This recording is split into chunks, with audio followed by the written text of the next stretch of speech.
El tema que les vamos a presentar hoy es mecanismos de transferencia de calor aplicados a la termografía infrarroja. Vamos a tener que comenzar sin ellos para que veamos la puntualidad de las personas que ya están en sala. Entonces, para hacerlo más dinámico, esta es una presentación relativamente corta en cuanto a diapositivas, pero hay mucho que hablar en función a lo que es la mecánica de transferencia de calor y masa. Entonces, yo les pediría, por favor, que tratemos de hacerla dinámica. Yo sé que muchos de acá están familiarizados con la mecánica de fluidos y la transferencia de calor, así que, por favor, siéntanse con toda la potestad y toda la confianza de dejar sus preguntas en el chat, levantar la mano, hacer preguntas directas, y podamos comenzar. Para los que han estado en la anterior charla el día martes, el tema de las normativas de termografía, las exigencias que nos piden para la categoría de nivel 1, 2 y 3. En las tres hemos mencionado tanto las de la SNT como de la ISO 18436-7, nos habla de interpretación, de evaluación y de registro de la imagen térmica. En ese sentido, la interacción de los medios, ya sean sólidos, fluidos o radiantes, se convierte en un criterio principal para lo que es la interpretación de termografía infrarroja y, más que nada, para evitar errores en cuanto a la recolección de imágenes. Nuevamente me presento, mi nombre es Ezequiel Marvin Machado, Beizaga para todos aquellos que no me conocen. En el tema de termografía, mi persona es certificada a nivel 1 desde el 2016, eh, inicialmente en lo que era la ISO y el año pasado entramos a lo que es la SNT. Diferencias principales, la ISO es un holístico en lo que es eléctrica y mecánica, más algunos puntos en relación a lo que son construcciones civiles y aplicaciones en veterinaria, últimamente en lo que es evaluación de temperaturas corporales, un poco de la salud y demás. Mientras que la SNT, como habíamos comentado, y para los que no pueden revivir el video del día martes en las redes sociales, les vamos a pasar en este sentido los links. Creo que María Ángela ya está con nosotros y puedes mandarle los links a los canales. Mm, pueden ver ahí la normativa. La SNT es mucho más específica. Lo que ve es una separación para lo que es nivel 2 en tres campos principales. El primero es construcción y estructuras, el segundo es mecánica y eléctrica, una de las aplicaciones más comunes en la industria, y la tercera es pruebas de materiales. Las pruebas de materiales, para los que están relacionados con análisis de elementos finitos, con el tema de rigidez, con el tema de resistencia y elongación, pruebas destructivas de probetas de materiales para ver módulos de elasticidad, elementos cortantes, resistencia de última, resistencia de fluidez, resistencia a la torsión y demás, es una aplicación para lo que es la metalurgia. Yendo un poco más adelante, bueno, lo primero que tenemos que ver es la importancia de la termografía dentro de lo que es el mantenimiento. Ya varias veces hemos nosotros visto la división de el mantenimiento en cuanto a tipos y filosofías.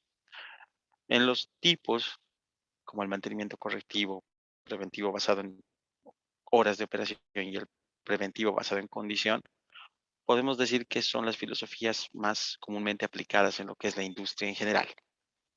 Nosotros debemos convivir con un cierto nivel de correctivo porque no todas las máquinas eh, tienen la misma criticidad dentro de una planta.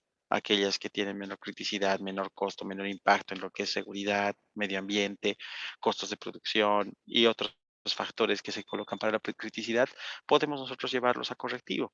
Podemos nosotros indicar, bueno, me es más fácil cambiar el rodamiento, cambiar el equipo completo que hacer un preventivo, tener stock de repuestos con costos de almacenamiento o inclusive hacer un análisis de vibraciones, análisis de estático de motores o cualquier otra técnica que me permita hacer un diagnóstico que realmente el costo de los repuestos y la reparación. En el tema del mantenimiento preventivo basado en operación, ventajas que nosotros tenemos máquinas que tienen un nivel de criticidad medio en el sentido de que los repuestos no tienen mucho tiempo de espera para su llegada, su impacto en la seguridad y medio ambiente es mínimo o nulo prácticamente, y su importancia en el proceso puede detener de algún modo por cierto tiempo el proceso sin generar un cuello de botella o no tiene directamente impacto en el proceso, pero los costos de los repuestos ya son un poco más elevados.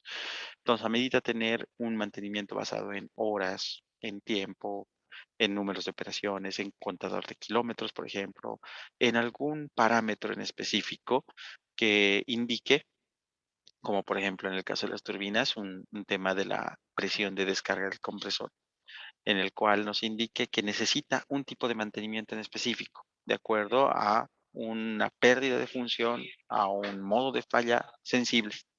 Y ya en el mantenimiento preventivo basado en condición nos basamos, valga la redundancia, en lo que son técnicas de monitoreo que nos permiten recolectar estados, nos permiten recolectar síntomas como que se presentan en las máquinas e interpretarlos para realizar una corrección o para alimentar nuestro mantenimiento proactivo, en el cual, en base a la información de los tres anteriores, podemos determinar modos de falla, funciones de falla, modos de falla existentes, análisis de causas raíz de estos modos de falla o las pérdidas de función y finalmente la corrección de estas o eliminación de estas causas raíz de fallas.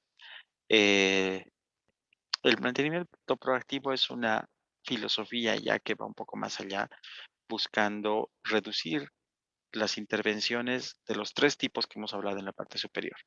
¿Basado en qué? En un RCA, orientado a que poco a poco la interacción en mantenimiento sea de manera global en la empresa, con la parte de operaciones, adquisiciones, finanzas, para que vean el ciclo de vida de un activo. Y ya en el ciclo de vida de un activo y el análisis estaríamos hablando de un mantenimiento centrado en confiabilidad, el cual nos permitiría analizar todas las etapas de la vida de un activo y tomar decisiones en base a eh, valores financieros, ¿no? Que pueden permitir demostrar la, el costo de comprar un equipo de calidad A una o dos veces durante el ciclo de vida o un repuesto una o dos veces durante el ciclo de vida del activo o comprar uno de tipo B o C una cierta cantidad mayor de veces. Puede ser un gasto menor en el momento, pero aprendemos con el mantenimiento de SM y el lucrativo en combinación a demostrar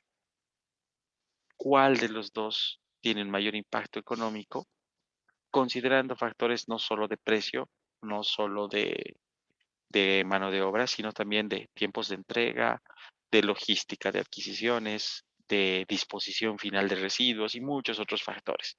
Entonces, como han visto, las filosofías de mantenimiento van avanzando de manera que podemos nosotros tener algunas que son más costosas en el momento, pero requieren menos ingeniería de mantenimiento, requieren menos compromiso, menos tareas y menos formalidad en lo que es documentación, hacia algunos que requieren más inversión en recursos que permitan organizar de mejor el mantenimiento. Aquí podemos ver la comparación entre los tipos y filosofías que acabamos de mencionar. Podríamos decir de que para muchas de las empresas en nuestro entorno, un estado actual está entre un nivel de correctivo reactivo a un mantenimiento preventivo, por lo menos basado en mm, una norma, por ejemplo, que está de moda, es la NB 1026, si no recuerdo, de gestión de mantenimiento. Es una norma de IBNORCA que se está usando como referencia en muchas de las empresas de Bolivia.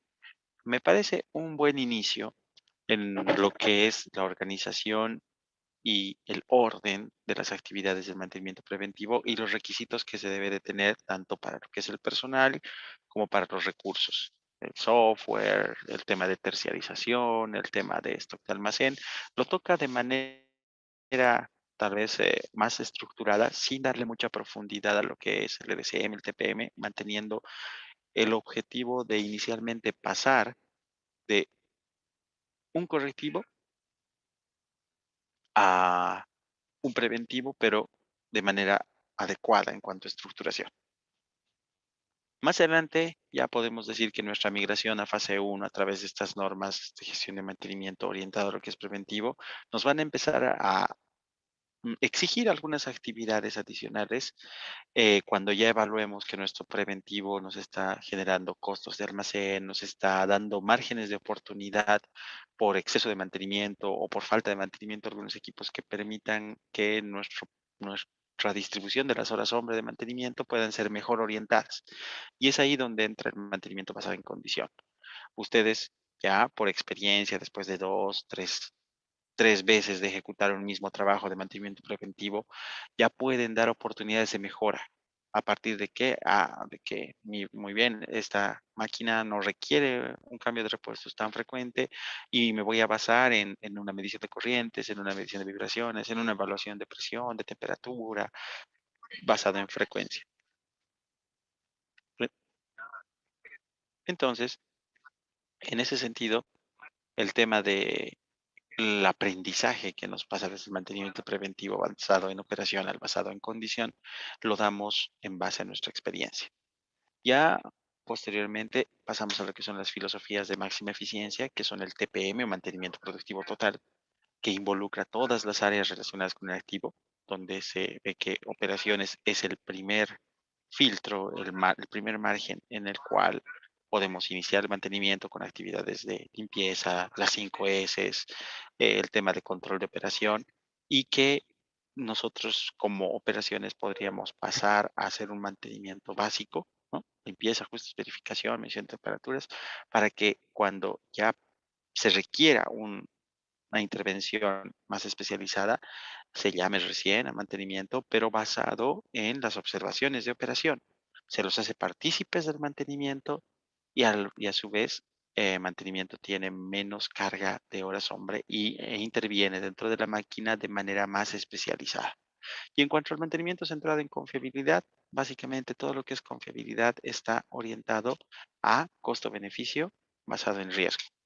Nosotros podemos dimensionar una tarea y en función a si esa tarea es de alto impacto en cuanto a criticidad, en cuanto a riesgo y en cuanto a impacto producido por lo que es el producto de la posibilidad de que ocurra contra el impacto de esta, podemos ir criterizando tareas. Es decir, ya no solo hablamos de activos críticos tipo ABC, hablamos de en un activo de tipo A, B o C, qué tareas son más críticas que otras. Evaluamos la tarea, hacemos un análisis de cuál es el impacto si no la hago y falla y cuál es el impacto que sí y cuál es el costo de hacerla.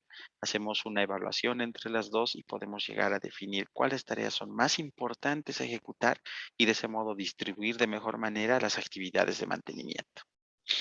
Ya pasando más a detalle de lo que son las técnicas predictivas, que si bien estamos nosotros hablando ahorita de la termografía en específico, vamos a mencionar que dentro de las técnicas, las principales y las que son más, las que integrándolas nos permiten detectar una mayor cantidad de modos de falla son análisis de vibraciones y análisis de aceite. Adicionalmente que dentro de la curva de proactivo falla, permiten detectar en un nivel de falla más leve o más bajo el modo de falla antes de que tenga una falla funcional o sea más sensible. La termografía estaría posterior a lo que es el ruido audible, con lo que es la temperatura, porque para tener un buen control de lo que es termografía necesitamos sensibilidad en lo que es eh, sensibilidad para poder recolectar la emisión térmica, poder traducirlo en una variación de temperatura y poder hacer un diagnóstico. Entonces, no quiere decir que no podamos detectar modos de falla casi al inicio, pero requerimos que exista un cierto nivel de avance en el modo de falla para que con la termografía podamos realizar la detección.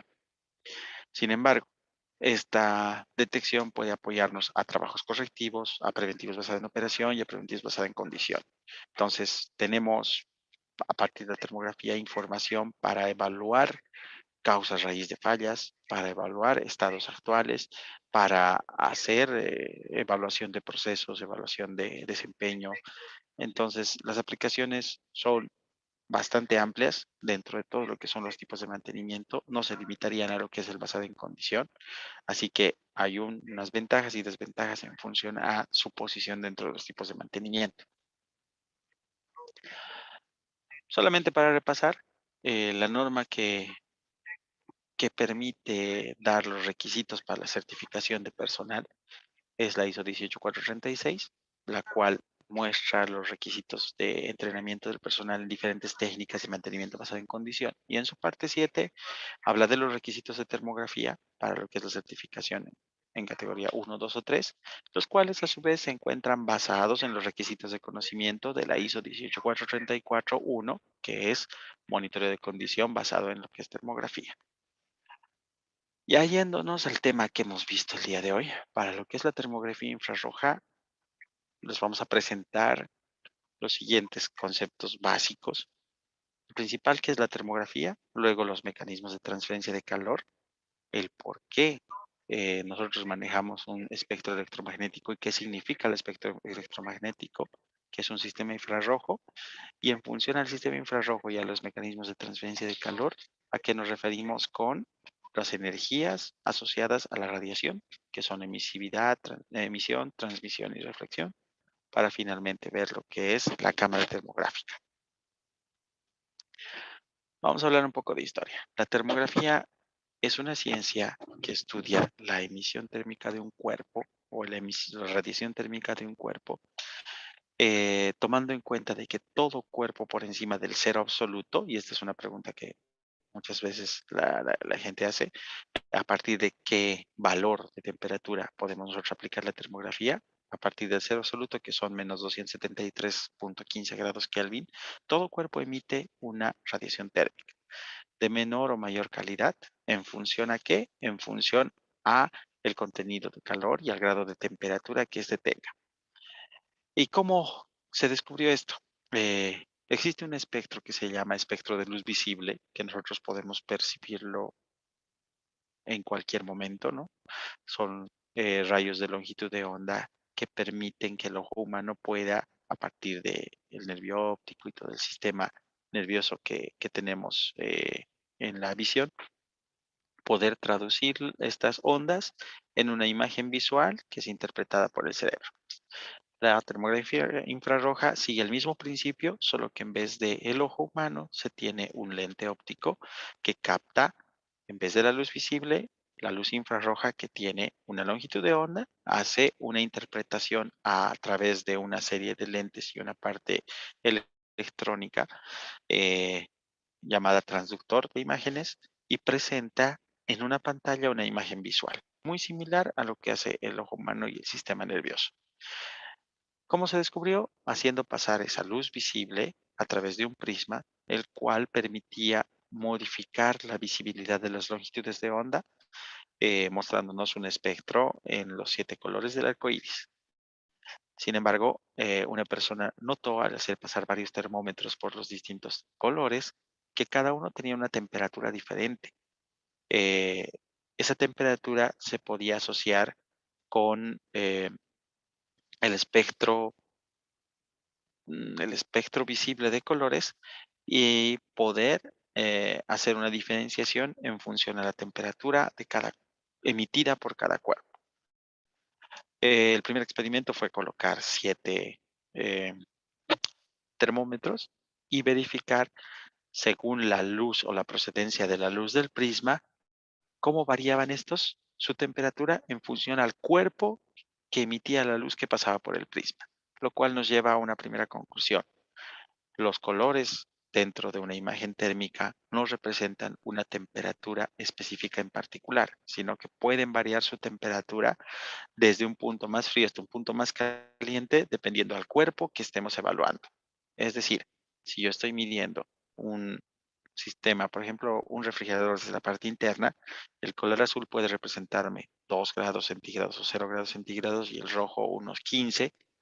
Mientras que si yo estoy midiendo en un día soleado un tanque metálico en el exterior, el punto más frío, que tal vez es un plástico cercano, puede estar en 20 grados, mientras que el tanque, que está absorbiendo por su capacidad calorífica energía del sol y por los fluidos que tenga dentro, puede hacer que la temperatura más alta, es decir, el color rojo, esté en unos 50, 60 grados. Entonces, los colores no dependen del nivel de emisión térmica ni de la temperatura del cuerpo, sino dependen de la escala de emisión térmica que yo tenga y del contenido de la imagen térmica que esté midiendo. Bueno, aquí simplemente lo que mencionamos, que la termografía infrarroja mide la emisión térmica de cualquier cuerpo que está por encima del cero absoluto. Y aquí podemos verificar lo que habíamos mencionado. Tenemos diferentes partes del cuerpo donde los puntos de mayor emisión térmica, no vamos a hablar ahorita de termografía infrarroja, de mayor emisión térmica, pueden verse en algunos colores más vivos o más claros en relación a los puntos más fríos, ¿no? No depende de la temperatura, sino de la constitución, de la consistencia del cuerpo que estamos verificando. Para ello, vamos a definir qué es una cámara termográfica. Una cámara termográfica no es un medidor de temperatura. Una cámara termográfica es un elemento que recolecta la radiación térmica de un cuerpo, conjunto de cuerpos, los traduce a través de lente óptico y unos transductores electrónicos internos y te lo muestra como una imagen donde a partir de algunos parámetros como la emisividad, temperatura ambiente, temperatura reflejada y otros factores que vamos a ver un poco más adelante, te permite estimar o calcular o aproximar la temperatura real de un cuerpo. Entonces, lo que nosotros estamos midiendo es emisión térmica y la estamos traduciendo a temperatura. Y es ahí donde entra la norma. Te enseña a tomar un procedimiento adecuado para que tu aproximación de temperatura sea lo más real posible y te da los parámetros para que tú puedas tomar una imagen termográfica de manera adecuada. Entonces, muchos dirán, una cámara fotográfica, todos ustedes la han manejado, han tomado imágenes, muchos de mejor manera que otros, con mejor enfoque. Hay quienes realmente con la época del TikTok están volviéndose fotógrafos semiprofesionales sin tener un curso de inducción. Podrían decir que la termografía infrarroja es sencilla porque tú agarras una cámara y haces un proceso similar. Sin embargo, no es el proceso de tomar una imagen el que define si eres un buen termógrafo. El que define si eres un buen termógrafo es cómo haces el tratamiento de esta imagen para su evaluación. Entonces, ¿cuáles son los beneficios de la termografía?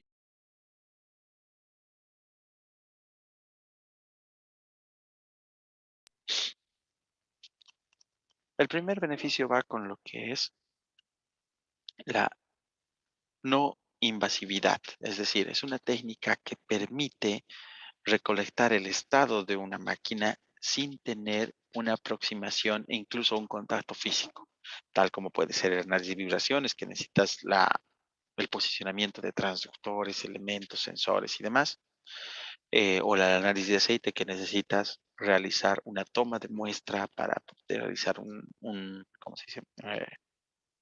Una evaluación, un análisis de laboratorio. En este caso, no necesitas aproximarte, tú tienes que tomar en cuenta las distancias a las que estás, los obstáculos que tengas, pero para sistemas eléctricos esto es crucial porque puedes tomar imágenes termográficas de elementos que son extremadamente riesgosos a lo que es la seguridad física. Y en el tema de máquinas rotativas, puede que de alguna manera estos sean tangibles en algunos puntos, pero con cierto nivel de riesgo por el incremento de temperaturas o por los riesgos de atrapamiento, rotación u otros factores que hacen que la seguridad mm, sea un factor de dificultad en lo que es la toma o la recolección de estos datos. Nuevamente el tema de la distancia se muestran elementos que son de difícil acceso, asociados a lo que es también seguridad, elementos imposibles de apagar, es decir, que están quizás entre dos puntos en los cuales, si bien puedes llegar a tener acceso, no vas a eh, poder acceder porque tengas inconvenientes de proceso por algunos equipos adyacentes que no te permitan tener la seguridad suficiente. Peligroso el contacto, ya lo hemos mencionado, y donde el contacto puede dañar no solamente a nosotros, sino también al equipo y que tengamos cambios en el proceso, y que es justamente lo que en algunos casos vamos a ver como aplicación de la termografía. Ahora, definiendo que la termografía infrarroja te mide la emisión térmica y no así la temperatura, vamos a definir qué es calor y qué es temperatura. El calor es energía, es una forma de energía asociada a lo que es la temperatura de un cuerpo y la transferencia de calor que existe entre un cuerpo de mayor temperatura y menor temperatura, llamada flujo de calor. Ese flujo de calor es el principio básico de la transferencia de calor, ¿no? Y se puede dar de acuerdo al medio entre el cual nosotros tengamos diferentes temperaturas. Si es un medio sólido, hablamos de conducción de calor. Si es un medio fluido, líquido o gas, hablamos de convección o transferencia de calor por convección de calor, perdón.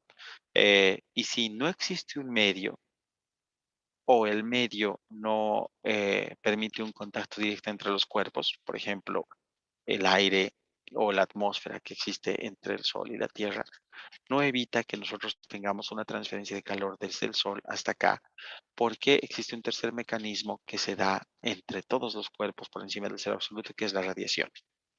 La radiación es quizá dentro de la termografía infrarroja el aportante de más del 85 al 90% de eh, consideraciones a aplicar cuando se esté realizando la termografía infrarroja. ¿Y qué es la temperatura? Es la medición de el nivel de calor que puede tener un cuerpo en relación a su entorno. Es decir, es una medición de la calidad del calor que tiene un cuerpo. Si yo tengo dos elementos, uno de 50 grados centígrados a 50 grados centígrados, perdón, y otro a 30 grados centígrados, que pueden emitir radiación, aparte que puedo colocarlos en contacto con un tercer cuerpo o dentro de un recipiente con agua y en contacto con un tercer cuerpo sólido, y yo coloco un cuerpo de 10 grados centígrados, ¿no? Para este caso, aquel que tiene 50 grados centígrados contra nuestro cuerpo de 10 tiene una diferencia de temperatura mayor al de 30 grados. Por tanto, esa diferencia de temperatura hace que la transmisión de calor sea mayor. ¿Por qué? Porque decimos que el cuerpo que está a temperatura de 50 grados tiene una mayor o mejor calidad de calor en relación al de 30 grados centígrados. Entonces, estos dos términos van relacionados porque uno es la forma de la energía y la temperatura es una forma de medir la calidad de la energía que tiene un cuerpo. ¿Preguntas? Por favor. Ahora, ¿cómo medimos el calor? El calor lo medimos como flujo de calor, como flujo de energía. Y todo lo que es energía lo podemos medir en julios, lo podemos medir en kilovatios hora, lo podemos medir en BTUs, lo podemos medir en todas las formas de energía que podríamos ver. La energía mecánica, por ejemplo, se mide en kilovatios, eh, kilovatios hora, o en joules, en newton metro, ¿no? La energía eléctrica normalmente es en kilovatios hora y la energía térmica normalmente es en joules, en BTUs o, bueno, principalmente esas dos. Y la temperatura la medimos en grados que pueden ser absolutos o relativos. Los grados absolutos son los grados Kelvin, que, como ya les mencioné, el cero absoluto es una medición de dónde podemos empezar a tener una emisión térmica de un cuerpo. Y cabe mencionar que todos los cálculos de radiación se realizan en Kelvin porque son, vamos a ver más adelante, fórmulas elevadas a distintas potencias, a la cuarta potencia y demás, que hacen que un error principal sea el manejar estos datos en grados Fahrenheit o en grados centígrados. Sin embargo, los otros mecanismos de transferencia de calor como la conducción y la convección son indistintos porque pueden manejarse tanto en grados centígrados como en grados Fahrenheit. Pero para entrar en unificación, acostumbrémonos siempre a manejarlos en grados Kelvin. Pero ¿cuál es la diferencia entre estos grados? Es la escala. Fíjense que aquí los grados Kelvin tienen un nivel de cero absoluto en un valor cero, similar a los grados Rankine, que tiene su aplicabilidad más que nada en el sistema inglés, pero para nuestro entorno básicamente nunca los he utilizado para algún cálculo. Sin embargo, los grados Fahrenheit y los grados Celsius, el cero absoluto lo tienen como un valor negativo. Muchos conocen lo que es el cero absoluto de los grados Celsius, menos 273.15. El de los Fahrenheit, bueno, personalmente no lo conozco de memoria, aquí nos indica menos 459.67, y a partir de este valor, en grados Kelvin, todos tienen un una indicación positiva. Sin embargo, en grados Celsius y grados Fahrenheit podemos ver que el cero recién comienza en un valor de grados absolutos muy alto. Por ejemplo, en este caso, 273.15 equivale, Kelvin equivale a 0 grados centígrados. Y otro factor, por ejemplo, la ebullición del agua, 100 grados centígrados, equivale a 373.15. ¿Qué podemos ver de correlación? Que por cada grado Kelvin que incrementamos, se incrementa 1 grado centígrado. Es decir, ambos son eh, correlacionados de manera lineal, ¿no? El incremento es 1 a 1. Pero ¿qué podemos ver en este otro lado? Aquí tenemos 32 Fahrenheit para 273.15 grados Kelvin y 212 Fahrenheit para 373.15 grados Kelvin. La diferencia entre estos dos es 100 grados Kelvin. Sin embargo, aquí la diferencia son 180 grados. Por tanto, aquí existe un factor de conversión. La correlación no es 1 a 1, no es lineal. Por lo tanto, podríamos decir que los grados Kelvin con los grados Celsius tienen una correlación lineal y los grados Fahrenheit con los grados Rankine tienen también una correlación lineal, ¿no? Esas son las equivalencias sistema inglés con sistema internacional. Nosotros estamos en Bolivia, nos manejamos por el sistema internacional. Bueno, ya hemos hablado de las unidades, ya hemos hablado de cómo es presentada la energía. Ahora vamos a hablar de los mecanismos de transferencia de calor.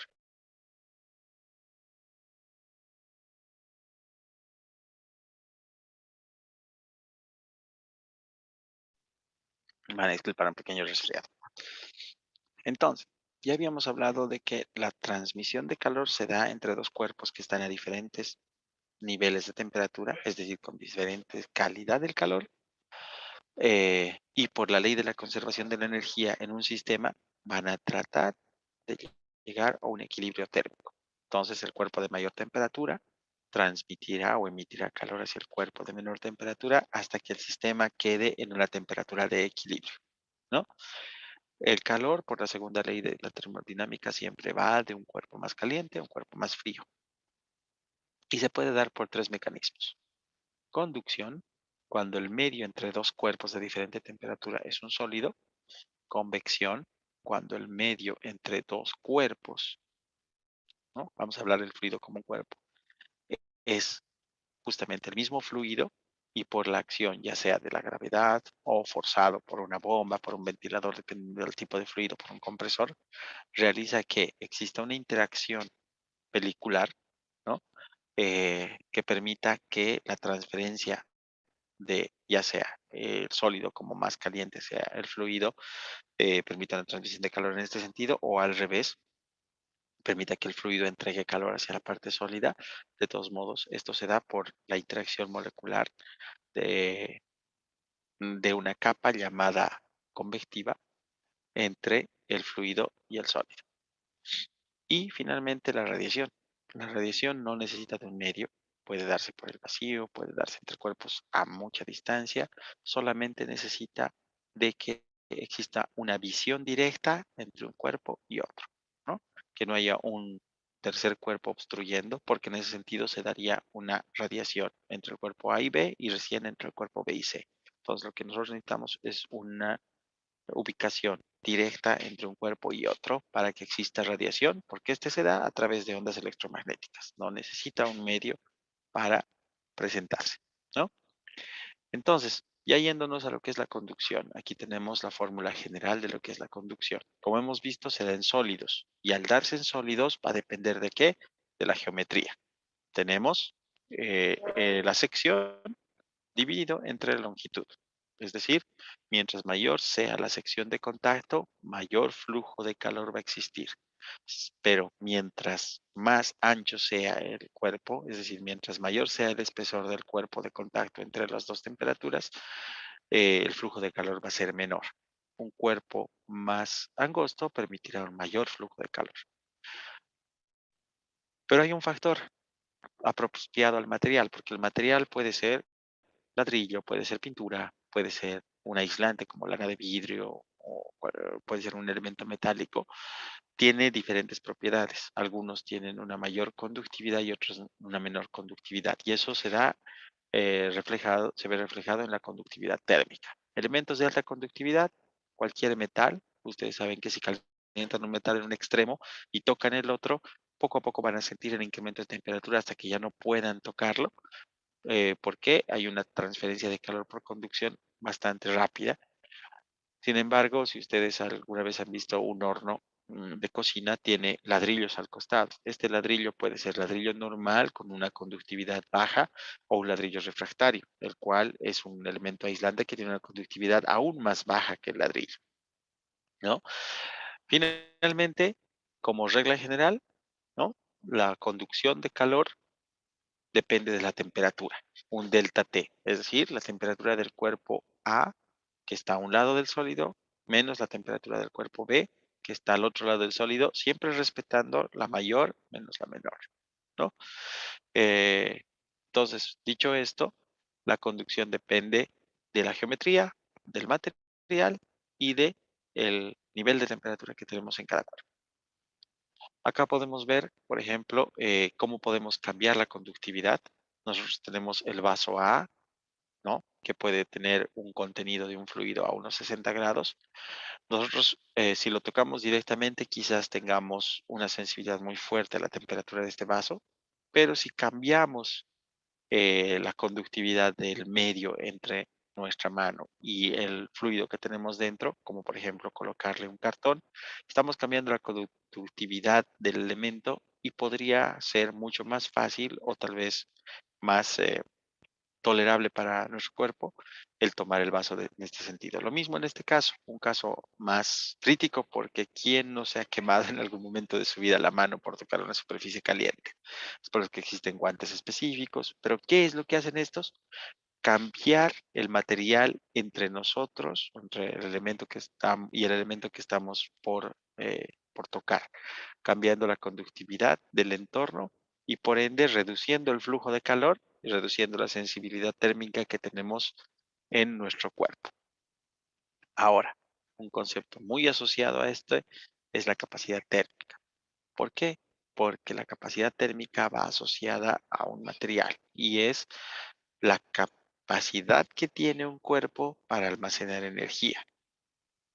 Esto está muy asociado a la conducción porque depende mucho del material. El material tiene una capacidad de acuerdo a su CP, que se llama capacidad de capacitancia térmica, la cual nos permite indicar por cada grado de temperatura que le vamos a someter a este cuerpo, cuánto de calor va a ganar. ¿Y en qué se aplica esto a la termografía infrarroja? Nosotros podemos tomar en cuenta que en muchos momentos de la vida nos han dicho, la termografía se realiza de noche, es mucho mejor que de día. Esto no va asociada a que haya más o menos luz, porque la cámara termográfica no detecta luz visible, detecta luz infrarroja, ¿no? Esto va más asociado a la capacitancia térmica del entorno. En un día soleado, los cuerpos metálicos, los fluidos, los árboles y demás tienen una temperatura en el sol que es mucho mayor a la temperatura que ellos tienen en el cuerpo al inicio de la interacción con el sol. Por tanto, por cada grado de temperatura por encima del que ellos tienen, se va a crear un flujo de calor y una capacidad, perdón, eh, y un almacenamiento de energía térmica mayor de acuerdo a la capacidad de cada uno. Y esos cuerpos, cuando tomemos la termografía, si están en el entorno o alrededor del elemento que queremos analizar, van a emitir radiación térmica y van a constituirse en, o sea, vamos a decir, estorbos, no sé si la palabra va pegada, ¿no? En obstáculos, porque van a reflejar y nos van a dar fuentes de aproximación por izquierda, por derecha, que pueden causar errores en la emisión térmica. En cambio, de noche o en la madrugada, nosotros tenemos los cuerpos celestes en el cielo que están a una temperatura mucho más baja, incluso muchos están por debajo de 0 °C a distancia, que también son radiantes porque están por encima del cero absoluto. En este caso, ¿qué va a pasar? Va a existir un flujo de calor inverso. Los cuerpos en la Tierra, los árboles, las estructuras metálicas, las superficies van a estar a una temperatura mayor que el cuerpo celeste y por tanto el flujo de calor va a ser inverso, va a ser hacia allá, y no se van a convertir en un obstáculo o en un estorbo, no sé, en elementos que emitan temperaturas que hagan que nuestro elemento que estamos analizando sea, eh, podría decir, reflejado por la emisión térmica de estos cuerpos. Entonces, vean que ya estamos analizando la termografía infrarroja a partir de parámetros o características de los cuerpos en cuestión. María Ángela, buenas Buenas noches. noches, ¿cómo está, ingeniero? Tenemos una preguntita en el chat. ¿Qué temperaturas debemos prestar atención como un indicador para el mantenimiento en etapas tempranas? De José Luis Tapia. Bueno, buenas noches, José Luis. La pregunta que haces es algo que ya es parte del diagnóstico en base a termografía. Y la respuesta es bastante ambigua, es depende. ¿Por qué? Porque tú tienes que analizar el proceso, ¿no? Puede que existan procesos que trabajen a 40 grados y que una subida de 10 grados de temperatura ya signifique inconvenientes con el mismo proceso, con el material, consumo de mayor energía, ya sea eléctrica, ya sea gas o demás. Pero puedes tener procesos en los cuales 130, 150 grados sean consideradas de operación normal, ¿no? Entonces, aquí hay dos factores que se toman para una indicación temprana en mantenimiento. Primero, el nivel absoluto de temperatura en el cuerpo, proceso, sistema, ¿no? Si tú tienes una tendencia de operación y un registro de las condiciones operativas, es mucho más fácil el diagnosticar cuando ya detectas una variación. Y el segundo punto son las diferencias de temperatura. Es decir, tú puedes en un proceso tener eh, el punto de control en un nivel de temperatura en el que siempre ha estado.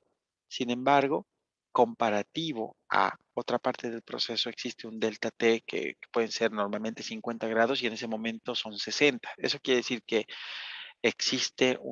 puede existir una obstrucción, puede existir una pérdida de calor que hace que más adelante tú tengas puntos más fríos que de costumbre, puntos más calientes que de costumbre. Entonces, dos cuestiones, la temperatura, el nivel de temperatura con el que estamos encontrando el proceso y la diferencia con otros puntos de control que nosotros vamos a ver, como por ejemplo en una línea eléctrica, fase ABC, ¿no? Las tres fases pueden estar en un mismo nivel, pero 20 grados por encima de la temperatura normal. O las tres fases pueden estar menor a la temperatura que nosotros consideramos crítica, pero con diferencias de 10, 20 grados entre sí, por un consumo de corriente mayor en una, o por una pérdida de una rotura de hebras en otra. Entonces, tu pregunta es, dependiendo a qué es lo que estamos viendo. Y justamente la normativa te indica cuáles son los delta T's dependiendo a cada una de las aplicaciones en cuanto a procesos, en cuanto a sistemas eléctricos y en cuanto a construcciones y otros factores que podamos ver.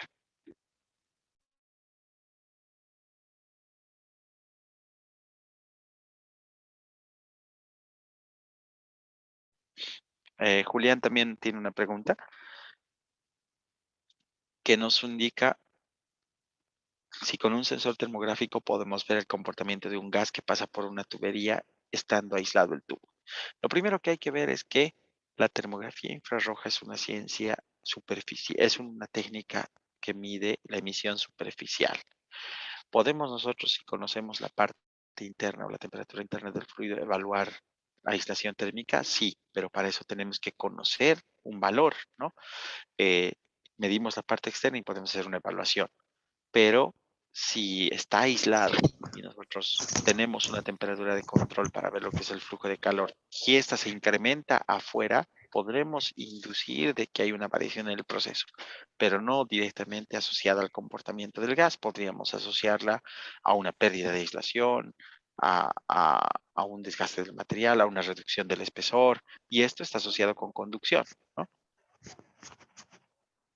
Finalmente tenemos a José Luis Tapia Benítez. Nos dice, depende del proceso y cómo está involucrada la temperatura en parte del proceso, porque se da esta temperatura y depende. Ya, esta es más una respuesta a lo que se había consultado. Está bien, muy bien, muchas gracias. Continuemos entonces. Ya hablando de la capacidad térmica, podemos ver, por ejemplo, algo muy parecido a la pregunta que nos hacían, ¿no? Este es un tanque en el cual nosotros estamos evaluando niveles, ¿no? Pero aquí podemos ver de que existe una variación, ¿no? Fíjense que aquí tenemos una mayor temperatura eh, hasta cierto nivel a la parte izquierda y aquí podríamos decir que la mayor temperatura se pone un poco más arriba. Si nosotros estamos evaluando el nivel de fluido debería ser recto, ¿no? Bueno, bueno, en perspectiva recto. Sin embargo, no debería comportarse de esta manera. ¿Qué podríamos inferir inicialmente para hacer ya una inspección? Que si este tanque es aislado, puede que exista un deterioro de aislamiento en estos puntos, una reducción del material, dependiendo qué tenemos adentro. No sabemos si es agua, no sabemos si es aceite, no sabemos si es un ácido o material corrosivo, pero podemos decir que aquí puede existir una reducción del material, del espesor, por tanto, un incremento en el flujo de calor, ¿no? Y varios otros temas.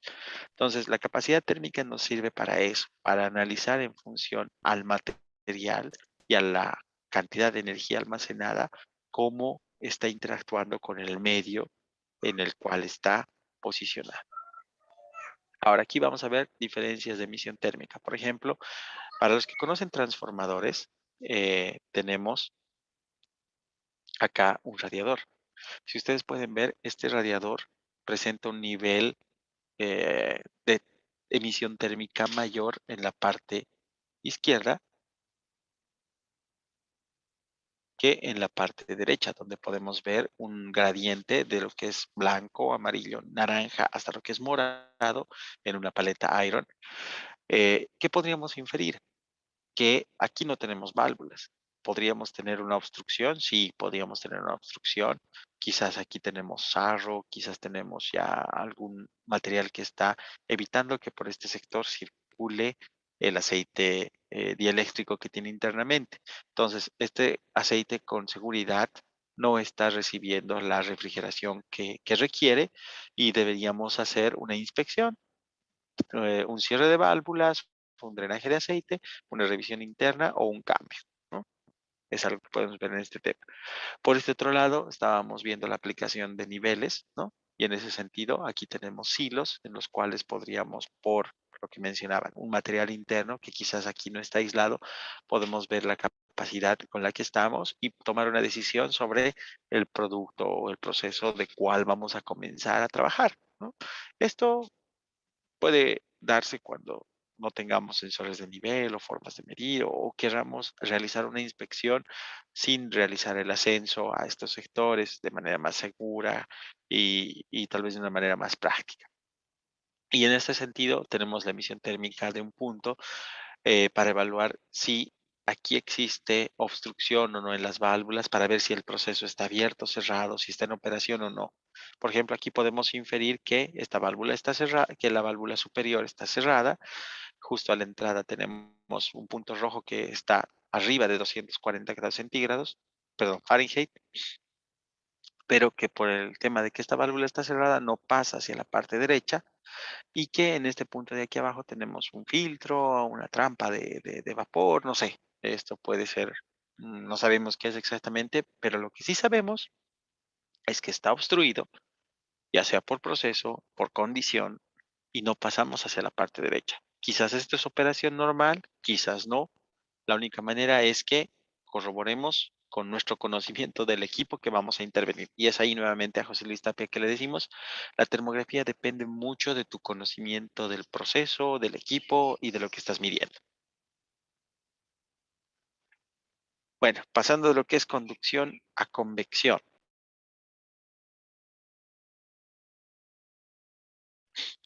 La convección no requiere de un medio sólido, requiere de un fluido que puede estar interactuando con un sólido o, bueno, casi siempre con un sólido, pero con otro fluido a través de un cuerpo sólido, sin mezclarse, también es una condición. Es decir, ustedes conocen los intercambiadores de calor. Los intercambiadores de calor lo que hacen normalmente es, a través de un flujo que normalmente es cruzado, eh, reducir el nivel de temperatura de un fluido a través de incrementar el nivel de temperatura de otro, ¿no?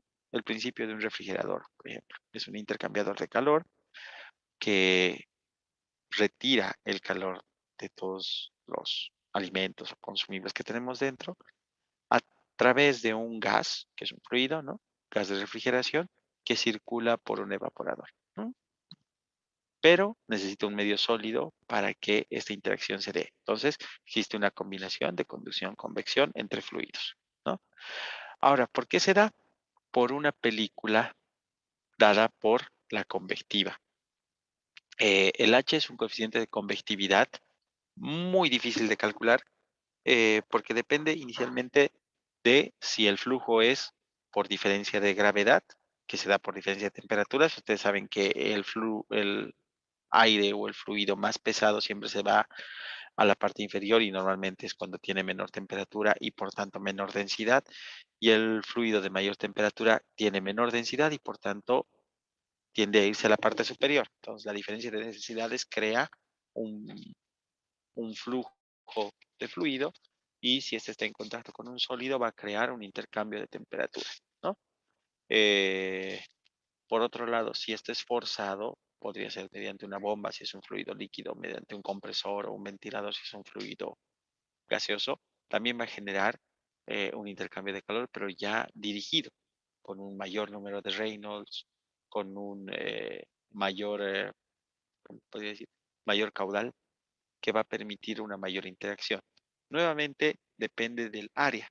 Como esto no, como el fluido no pasa a través del sólido, aquí nos olvidamos de lo que es la longitud. Pero mientras mayor área de interacción existe entre el fluido y el cuerpo sólido, mayor flujo de calor va a existir. Eso es lógico. Más área, más flujo.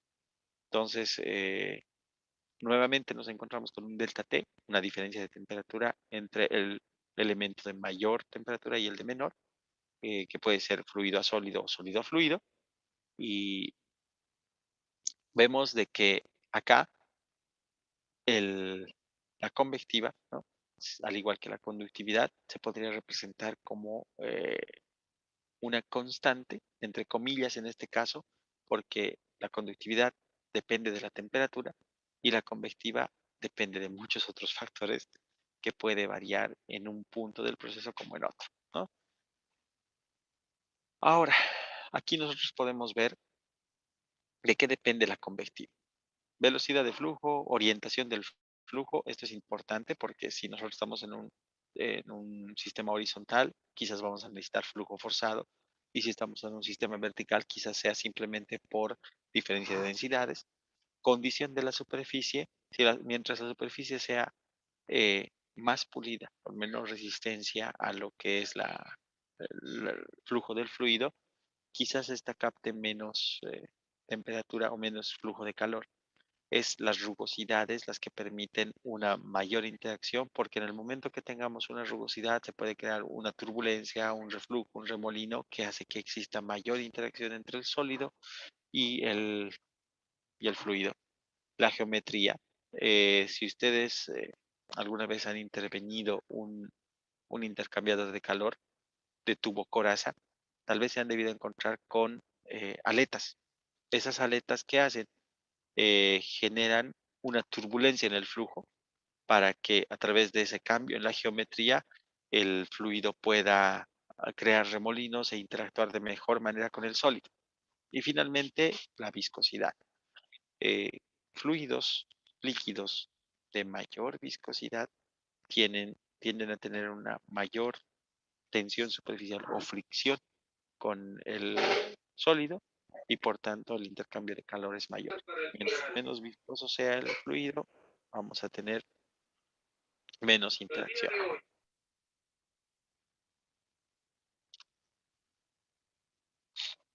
Ahora, la convección natural, como ya habíamos dicho, cambios en la densidad. La convección forzada provocada por un ente externo, bomba, ventilador. ¿Y en qué nos afecta a lo que es la termografía infrarroja? Un ejemplo es la interacción con el viento. Si nosotros tenemos ventarrones, no vamos a verlo como una obstrucción a tomar la cámara a tomar la imagen termográfica, pero sí puede causar una refrigeración en los elementos que estamos viendo por su posición. Si digamos uno está más abajo y otro está más arriba, la velocidad del viento normalmente mientras más arriba estés mientras más mayor altura estés de la superficie del suelo es mayor. Por tanto, puede que un cuerpo esté más refrigerado que otro y al final, cuando nosotros estemos evaluando, si no tomamos en cuenta esto, podemos asumir una diferencia de temperaturas errada, podemos validar un sistema que está en malas condiciones o poner en malas condiciones un sistema que realmente está en buenas. Aquí, por ejemplo, podemos ver la diferencia entre tomar un cuerpo con el mismo nivel de carga, con el mismo nivel de corriente, a una temperatura ambiente muy similar, cuando tenemos una condición sin viento en la parte derecha y un viento de 24 kilómetros por hora en la parte izquierda.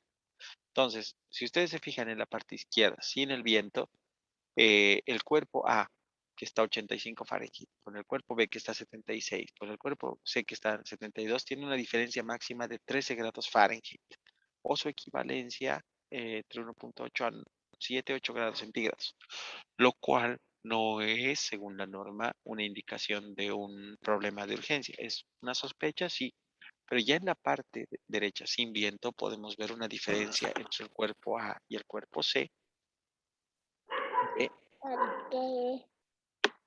hasta, eh, aquí tenemos 36 grados Fahrenheit, lo cual es unos 20 grados centígrados, que según la normativa ya es un nivel de urgencia para este tipo de sistemas, casi emergencia, arriba de 20 es emergencia. Entonces, el problema por el viento puede llegar a atenuarse y si yo no considero este factor y el factor de corrección que existe, podría llegar a minimizar un problema existente que realmente es mucho más grave de lo que yo estoy interpretando. ¿Se entiende?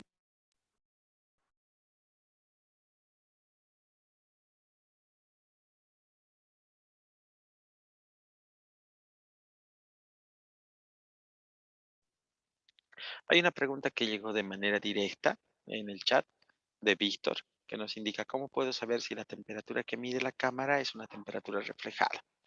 Antes de pasar a lo que es la radiación, vamos a hablarles del método de la medición de temperatura reflejada. Primero, la temperatura reflejada, ¿qué es? Es aquella temperatura que no es emitida por el cuerpo, sino que es reflejada por el mismo, pero el origen o el foco de esta temperatura es otro cuerpo que está en contacto directo con el nuestro en una línea de reflexión. Es decir, es como que, como si yo me mirara, si yo me miro al espejo, cuando me miro al espejo desde un punto en diagonal, ¿no? Puedo yo ver la reflexión de un cuerpo que quizás esté en otro sentido, alejado de mí, ¿no? La luz visible hace que si yo me pongo en la parte derecha de un espejo, pueda ver elementos de la parte izquierda sin necesidad de mirarlos directamente. Lo mismo pasa con la termografía.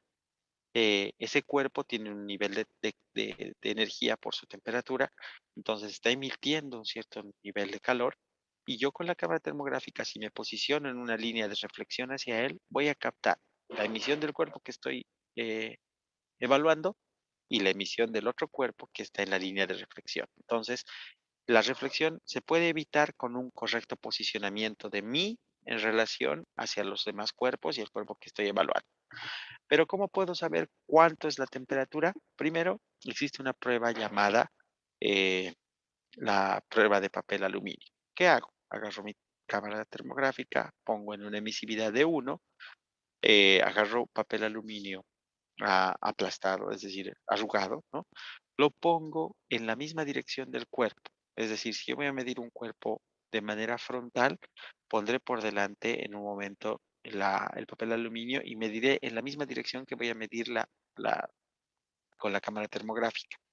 La temperatura que yo mida con esa emisividad de 1 es completamente reflejada, porque el papel aluminio es un material reflectivo en un 98 a 100%, ¿no? Por tanto, todo lo que voy a tener de este material lo puedo yo configurar en la cámara como temperatura reflejada y de ese modo, cuando yo mida el cuerpo, la cámara va a hacer un tratamiento entre comillas, restando la temperatura reflejada, pero vamos a decir, haciendo un cálculo con esa temperatura reflejada para mostrarme la temperatura real del cuerpo. Si yo pongo temperatura reflejada igual a 0, puede que me dé un valor de 100 grados centígrados. Si hago la prueba del papel aluminio y pongo la temperatura reflejada real, digamos de 18 grados, la cámara me dirá que la temperatura del cuerpo es de 85, 86. Fíjense que ya son 13 grados menos. Y esos 13 grados van a estar asociados a la emisión térmica del cuerpo que me están reflejando. Entonces, esa es una forma de saber la temperatura reflejada que se debe realizar para cada cuerpo. ¿Por qué? Porque si yo mido una sola vez y asumo que para todos es esta misma temperatura reflejada, voy a tener inconvenientes en mi interpretación para algunos. ¿Por qué? Porque quizás estos cuerpos tienen más cuerpos en su entorno o quizá el ángulo de medición no es el mismo. Entonces debería ser una medición de, de papel aluminio cada que haga un cuerpo. Sí, debería hacerlo y debería configurar en la cámara esa temperatura reflejada. Una buena noticia es que si no lo han configurado, pero saben el valor de la temperatura reflejada, toman la imagen y en el software es un parámetro que se puede cambiar en casi, bueno, en todas las cámaras. Pasando al detalle, tenemos la transferencia de calor por radiación. El tercer mecanismo, como ya habíamos dicho, se debe a ondas electromagnéticas que principalmente se propagan a la velocidad de la luz, no necesitan un medio de interacción, viajan en línea recta. ¿Me dan un segundo?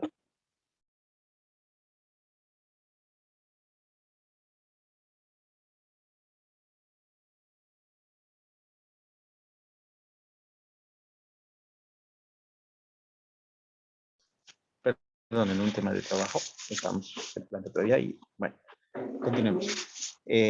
Como les decía, la emiten todos los cuerpos que están por encima del cero absoluto y no necesita un medio de interacción porque son ondas electromagnéticas.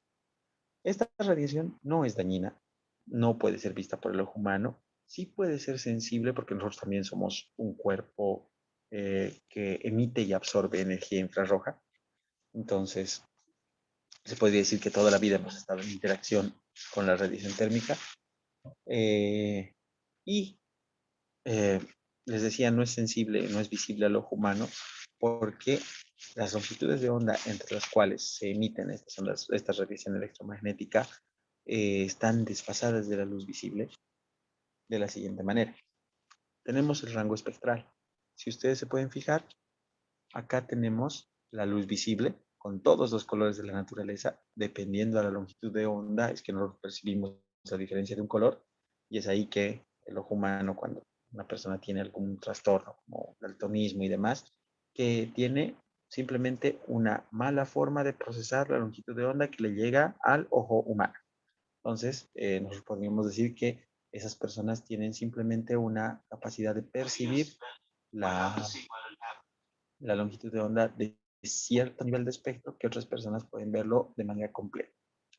Ahora, hacia el lado izquierdo de la luz visible, que está entre 400 y 700 nanómetros de longitud de onda, tenemos la luz ultravioleta, la cual sí es dañina.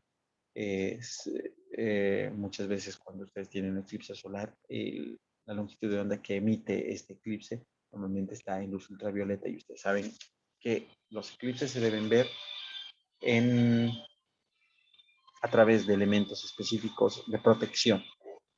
Luego tenemos a la derecha la zona infrarroja, que normalmente se considera entre un micrómetro de longitud de onda hasta 14 micrómetros de longitud de onda. Aquí podríamos decir de que el espectro electromagnético es aquel que tiene una temperatura asociada, ¿no? Aquellos elementos de menor longitud de onda, vamos a ver, creo que más adelante, ¿no? De menor longitud de onda son aquellos que asumen o emiten un menor nivel de temperatura y los de mayor longitud de onda asumen o emiten un mayor nivel de temperatura. Pero esto depende mucho de el tipo de onda electromagnética que está emitiendo un cuerpo.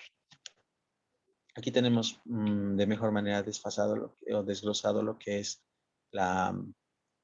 el espectro electromagnético, donde, como yo les había mencionado, este va desde 0.8 hasta casi 20 micrómetros, pero la termografía está diseñada de acuerdo a la tecnología de las cámaras termográficas para captar normalmente entre una longitud de onda de 1 micrómetro hasta 14 micrómetros.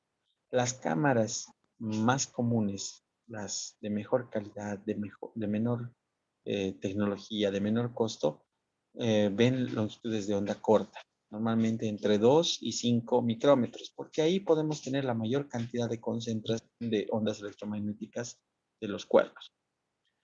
Y las cámaras de mayor tecnología ya se extienden a longitudes de onda corta y longitudes de onda larga, que normalmente van entre 2 y 12 micrómetros.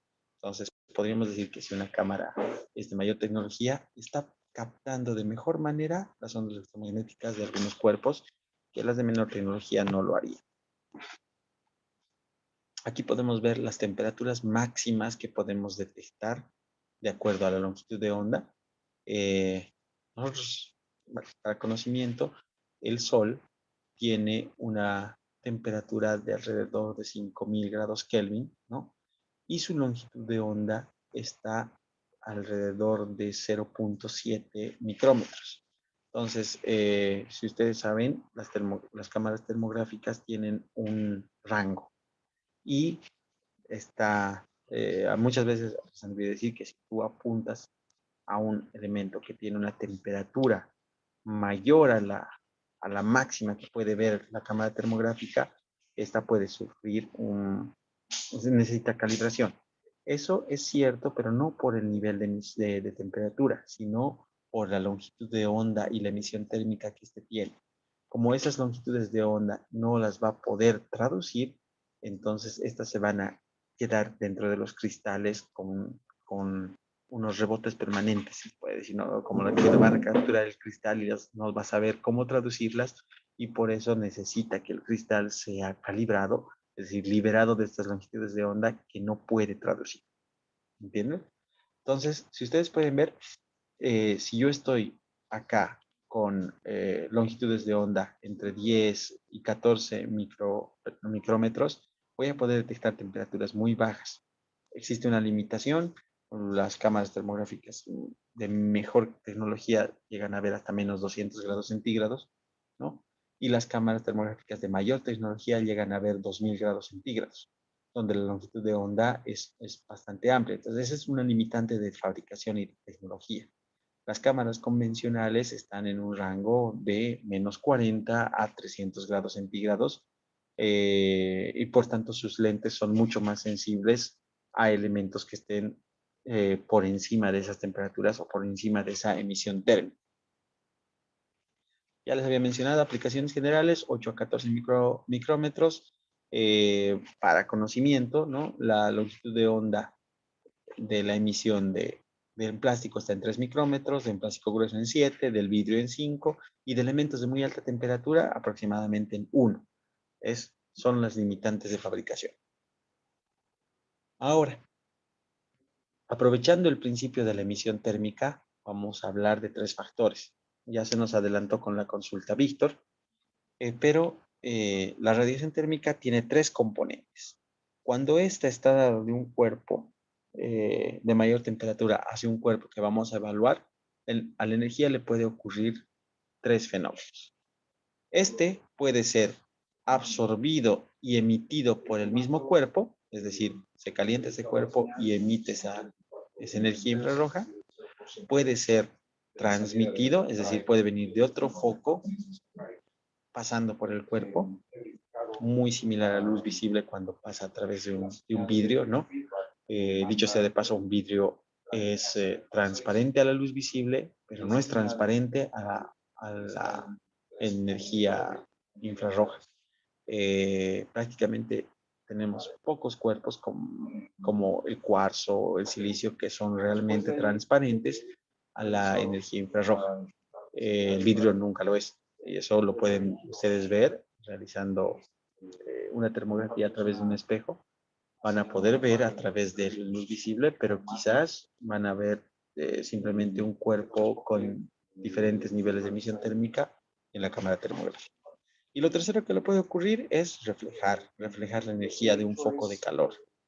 Estos 3 tipos de energía son captados por la cámara termográfica y están reflejados en un valor de reflectividad, que es el porcentaje de energía reflejada, transmisividad, el porcentaje de energía transmitida, y emisividad, el porcentaje de energía realmente emitida por el cuerpo. Como estamos hablando de porcentajes, lo máximo que podemos tener entre estos tres es un 100%, es decir, reflectividad más transmisividad más emisividad siempre suman 1. Para fines prácticos, como les había dicho, si no es un visor IR de cuarzo o de silicio, la transmisividad de un cuerpo para radiación es 0. Por tanto, para la termografía infrarroja, o tengo emisividad o tengo reflectividad, como preguntó Víctor, temperatura reflejada. Entonces, para corregir la energía reflejada, ya hemos hablado un poco de cómo hacer la aproximación con la cámara termográfica, pero lo que nos interesa para este caso es la emisión térmica. La transferencia de calor por radiación se da principalmente por la emisividad o la emisión de calor de un cuerpo, y esta está dada por la ley de Stefan Boltzmann. Se puede medir el nivel de calor de un cuerpo a través de la emisividad del cuerpo, la constante de Stefan Boltzmann y la temperatura absoluta de un cuerpo. Ojo aquí, está elevada a la cuarta potencia y habla de absoluta, es decir, que siempre a la consideración de radiación yo tengo que colocar el valor en grados Kelvin. Si coloco 10 grados centígrados, estoy mal. Tengo que colocar 283 grados Kelvin. Si coloco menos 10 grados centígrados, estoy mal. Tengo que colocar 263 grados Kelvin. Entonces tengo que ver la temperatura en grados Kelvin. Ahora, la emisividad nos lleva a un concepto que se llama cuerpos perfectos, cuerpos negros perfectos y cuerpos grises. ¿Qué es un cuerpo negro perfecto? Es aquel que toda la emisión térmica que absorbe la emite en forma de calor. No se queda con nada, no deja pasar nada, no refleja nada, ¿no? En cambio, un cuerpo real, la energía que le llega, la transmite, la emite en parte y la refleja en parte, ¿no? Entonces, un cuerpo negro ideal o perfecto tiene una emisividad igual a 1. Es decir, todo lo que emite, todo lo que capta lo emite. El Sol es un cuerpo negro perfecto, la emisividad 1, pero todos nosotros y los elementos que tenemos son cuerpos grises o cuerpos reales. Hemos dicho que vamos, para fines prácticos, a decir que la transmisividad es 0, por tanto, la emisividad va a ser menor a 1 y la reflectividad va a ser menor a 1, ambos sumados van a dar 1. Entonces, tenemos que considerar que, de acuerdo al material, al acabado, al color, porque ustedes saben que si se ponen una polera blanca en un día soleado, no pasa mucho, ¿no? Ustedes tienen una sensación térmica normal, pero si se ponen una polera negra en un día soleado, esta tiende a absorber más energía y ustedes se pueden llegar a sentir más fatigados y demás. Pero ojo aquí, también la textura es un factor. Si ustedes tienen un cuerpo negro totalmente pulido, este quizás refleje todo o refleje gran parte. Y si tienen un cuerpo negro en mate o rugoso, van a tener una mayor absorción de calor. Permítanme volver antes atrás. La emisión de un cuerpo está dada, como ya habíamos dicho, por su emisividad. Ya hemos explicado que la emisividad, si es 1, estamos hablando de un cuerpo negro. Normalmente existe siempre una tabla de emisividades de los cuerpos y son prácticamente constantes. Varían poco en función de la temperatura. Por ejemplo, 0,95 es del hierro forjado, ¿cómo se llama? Del acero convencional, ¿no? Del acero corrugado, del acero forjado que tenemos. El aluminio está en 0,40 si es pulido, en 0,45 si es rugoso. Entonces tenemos una tabla de emisividad siempre apoyándonos, no es un valor que tengamos que conocer de memoria. Y nuevamente, si ustedes de alguna manera no conocen la emisividad del cuerpo que están midiendo, este es un factor que se puede cambiar en la cámara. Otro detalle es que si vamos a colocar un cuerpo que no conocemos la emisividad, existen técnicas para estimar la emisividad, colocando cintas aislantes color mate y demás detalles, ¿no? Y el valor de la constante de Stefan Boltzmann, que como ustedes pueden ver, es un valor expresado en vatios, unidad de potencia, metro cuadrado, unidad de área, y kilómetros a la cuarta, unidad de temperatura absoluta. Ahora, dentro de lo que es la aplicación termográfica, la radiación térmica es bastante amplia. ¿Por qué? Porque como mencionábamos hace rato, ¿me escuchan bien? Alguien dice se perdió la señal. Sí, se escucha bien. Muy bien, entonces debe ser un caso puntual, Julián, de tu señal. Como mencionábamos hace rato, el nivel máximo, el nivel permisivo, depende. ¿Depende de qué? Acá podemos ver claramente. Tenemos etapas en el proceso donde podemos tener ductos libres, ductos aislados. Tenemos motores que funcionan a distintos niveles de carga. Quizá alguno por el frame con una corriente de 70 amperios, otro de 10 amperios. Entonces, sus temperaturas de control son distintas en el sistema eléctrico de acuerdo al nivel de tensión, al nivel de corriente. Es distinto en el tema de edificios. Si estos tienen, por ejemplo, ¿cómo se llama? Aire acondicionado o no, si tienen aislación térmica o no, si tienen una cantidad alta de ventanas o no. Entonces, todo esto son factores que hacen que nos podamos evaluar pérdidas de calor, estado del aislante, estado de la construcción, desalineaciones, consumos excesivos de corrientes, pérdidas de aislación en el proceso, estado del proceso, en la parte eléctrica, puntos calientes, contactos, de acuerdo a nuestro conocimiento del sistema. Entonces, fíjense que la termografía no es una ciencia cerrada, es una técnica abierta al conocimiento de ustedes, de sus procesos. Y, como ustedes pueden ver en esta imagen, conducción, radiación y convección interactúan en todos los niveles de la evaluación de la termografía. Es por eso que conocer los mecanismos de transferencia de calor es vital para cualquiera de las tres categorías en las que podamos certificarnos en termografía y para cualquier persona que, aunque no sea certificada, pueda realizar o llevar a cabo esta ciencia para una mejor interpretación. Bueno, nuevamente gracias. Si tienen algunas consultas, dudas, comentarios, quedamos abiertos a un debate en el chat o le cedemos la palabra a María Ángela.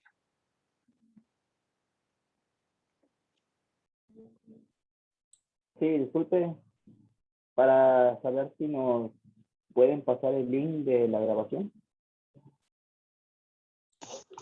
Claro que sí, estimado, nos comprometemos hasta esta noche tenerla dentro de nuestro canal de YouTube. Tenemos un canal al que les invitamos, tenemos muchos webinars gratuitos, tenemos podcasts y en algunos casos ya María Ángela les va a ir comentando de manera interna, tenemos cursos offline y cursos online. Justamente este webinar está orientado a un curso online que vamos a dar la siguiente semana. Sin embargo, lo que queremos también es siempre transmitir parte de este conocimiento, aunque sea una parte del tema de esta manera. Y también los invitamos a ustedes a que si en algún momento quieren compartir con nosotros una experiencia, un tema que ustedes lo conozcan, lo dominen, lo hayan podido ver, porque no todos estamos con la disponibilidad de ver las distintas etapas de lo que es la industria. Y sé que hay muchos de ustedes que tienen mucho por decirnos, quedan invitados a decir, quiero participar, quiero dar un webinar, quiero compartir ese conocimiento o quiero por lo menos traducirlo en un caso de éxito. Los cursos presenciales, de momento no los estamos dando. Vamos a tener el primero en noviembre, que es alineación láser de ejes y poleas y balanceo dinámico en base a análisis de vibración. De momento hemos tenido un paro desde el año pasado por el tema de cursos presenciales, pero ya vamos a retomar. Vacúnense. Yo les pido eso porque ya van a empezar a hacer requisitos para que nosotros podamos volver a interactuar entre todos, porque saben que se aprende mucho tocando y practicando. Eso sería estimado. Bueno. Bien, muchas gracias, ingeniero Ezequiel. Como siempre, una brillante exposición. Mi nombre es María Ángela Torres. Yo les estoy enviando toda la información relacionada con el curso de termografía que se inicia este día martes 24. Mario tiene una consultita enseguida, Mario, con el ingeniero. Solamente recordarles que les voy a dejar el contacto para que me puedan contactar vía WhatsApp para pedir la información del curso que se va a iniciar este día martes. Son 18 horas, reloj de martes a sábado. Y bueno, respondiendo a la pregunta de Mario, vamos a lanzar una promoción, ¿no, ingeniero? Y con eso nos despedimos. Muchas gracias. Muy bien, María Ángela. A ver, la pregunta de Mario nos dice, en puntos de conexión eléctrico, ¿cómo saber si un ajuste es correcto? ¿Existe alguna tabla o cómo o para determinarlo? Bueno, buenas, Mario, ¿cómo estás? Voy a permitirme compartirte una pantalla en un momento.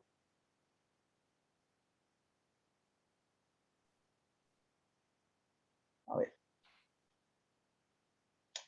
¿me pueden confirmar que se ve mi pantalla? Sí, y está un reporte. Muy bien. Lo primero que tienes que considerar para un punto de conexión es la carga, la conducción de corriente, la, eh, el nivel de carga principalmente, ¿no? En ese sentido, existen criterios, primero, de variación dentro del circuito, porque en el circuito tienes materiales que conducen esa temperatura, que pueden hacer que un mal contacto, como tú dices, puede generar microarcos que incrementan el nivel de temperatura. Pero también puedes hacerlo comparativo con otros puntos del proceso. Creo que no había uno bueno, ¿ya? Pero si tú ves aquí en la parte superior, te dice diferencia entre puntos adyacentes o en el mismo circuito. Esto es evaluado para sistemas de potencia. Independientemente del nivel de carga, porque esto tú lo deberías medir a un mismo nivel cada que hagas una secuencia, nos dice que tenemos de 5 para abajo aceptable o el nivel de ajustes y demás. De 5 a 10 es una sospecha y esa sospecha puede estar asociada a un perno flojo, a un mal contacto, a una solidificación de grasa en el medio, porque muchos tienen la práctica de quizás poner grasas que en algún momento les dicen que son conductivas, pero después se van reciclando. Si estamos de 10 a 20 es una urgencia, si estamos mayor a 20 es una emergencia. Entonces, tú vas a evaluar estos factores de acuerdo al punto en el cual estás y, como habíamos dicho, analizar si este es un factor dado por mal contacto, si este es un factor dado por un exceso de corriente, por proceso, por reflexión, por cualquier otro tema. Pero en el caso específico de contactos, si estás en puntos adyacentes de un mismo circuito, es decir, el mismo circuito en sí, ya se puede dar como un valor sospecho, urgencia, emergencia, dependiendo de este detalle. Ahora, si existe diferencia entre las fases, como en este caso fase A, fase B, fase C, no están en un mismo circuito, puede tener una variación de corriente, digamos, de 1 amperio entre sí. Entonces, ya las diferencias son más tolerantes. Aquí tenemos que una diferencia intermedia es de 10 a 35 grados, seria de 35 a 75, crítica mayor a 75, lo cual nos diría de que hay mayor permisividad entre los tres porque tenemos que hacer un análisis de equilibrio de cargas, de exposición a factores externos, de reflectividad, distintos puntos. De todos modos, todos estos y las compensaciones por viento, las compensaciones por corriente y demás detalles vienen dadas dentro de la norma ISO 18434.1. Si alguno la tiene, puede compartirla y si no, es un tema que se va a tocar dentro del curso que vamos a empezar el día más. Bien, Mario, si está todo resuelto, Sí, sí. Agradecemos una vez más al ingeniero. Ustedes saben que la modalidad de cursos de la empresa de CIE Energía se da con 2 webinars gratuitos. Este es el segundo webinar y las clases online inician el día martes 24. La promoción que vamos a lanzar para todos los participantes del webinar, hoy vencía la promoción de pago hasta la fecha 20 de agosto, pero si me contactan al finalizar esta clase, los 5 primeros que me contacten van a tener un descuento del 20%. Entonces, hasta mañana podemos hacer la inscripción del curso con ese descuento y les vuelvo a pasar en el chat mi contacto. Tengan la libertad de escribirme para cualquier consulta, duda y obviamente les vamos a pasar el webinar grabado a todos los que nos han contactado por este curso, a los grupos de ADASH que tenemos de la empresa y bueno, si alguno se me escapa, me escriben y yo les envío. Muchas gracias, ingeniero. No sé si tiene algo más que adicionar. Lo dejo en libertad para despedirse. No, muchas gracias a ustedes, muchas gracias por siempre estar atentos a nuestras transmisiones, por seguir a la comunidad. Gracias a ti, María Ángela, por tu moderación, tu presencia y tu apoyo. Gracias a todos y nos vemos pronto. Esperemos contar con ustedes en alguno de los cursos de nuestros docentes y también invitarlos, como ya habíamos mencionado, a que ustedes puedan formar parte de la comunidad, no solamente participando, sino también quizás transmitiéndonos los conocimientos y las experiencias que puedan tener. Buenas noches a todos. Feliz fin de semana. Buenas noches, María Ángela. Gracias. Hasta luego, Inge.